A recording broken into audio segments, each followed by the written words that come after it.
Welcome to the channel, friends. So this here is a Honeywell Home RTH series thermostat, and I want to cover how to hook this up for heat only. I'll make separate videos how to hook up for cool only or heat and cool, and kind of what the wires do and which ones you need for what. Okay, this is a very popular thermostat. I get a lot of questions on this thermostat here. It's the mostly viewed or most popular thermostat in North America, I think.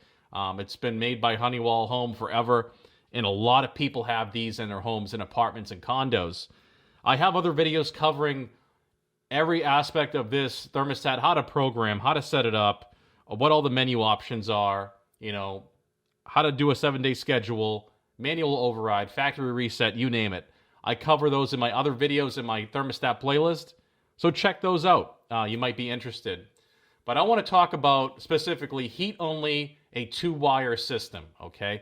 So let's get into the back plate of the thermostat. Even though it's not hooked up in the wall, I can still go through and show you exactly what's going on here. Okay, so this right here is a fully wired up back plate. This covers heating, cooling, and also heat pump. Now, I want to keep things simple for you guys and separate these in different videos. So I'm going to go ahead and remove the wires that are not necessary for a simple 2-wire heating system and show you what that looks like.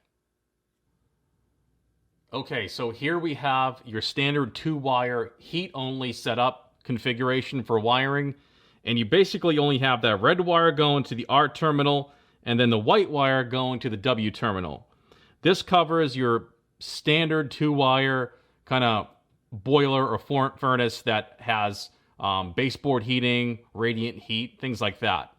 Okay, if you have forced hot air, let me go and show you what it would look like. You need one extra wire as well. Okay, so here we have a 3-wire heat only. So this is typically used for forced hot air. So if you have central air that does your heating, so you have your 2-wire plus another wire. That green wire turns on the fan. So for your air handler to circulate the air in your home. This is another basic, very simple setup. 2-wire plus 1 wire for your fan, which is that green wire. Now, there's another setup, which is possible if you have a heat pump, and I'll show you the 4th wire that you may need in a heat-only setup. All right, so here is a 4-wire configuration for heat-only. We have our typical red and white, plus the green wire for the fan, plus the brown wire hooked up to the B terminal, and that's to control your reversing valve for the heat pump, okay? So as you can see, there's many different configurations, 2, 3, and 4 wire. It all depends on what kind of system you have and what you are asking it to do. Now, it's not typical to have a heat pump, and it's not typical to have a green wire for most heating systems. Most heating systems in North America, New England, are going to be your 2-wire. Okay, you're going to have radiant baseboard heating or radiant heat on your floor, things like that. And you don't need the fan wire, which is that green wire going to the air handler.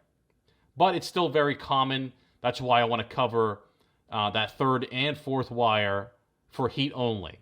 Okay, but that there is all 3 kind of configurations you would see on this Honeywell, RTH series for heat only, okay?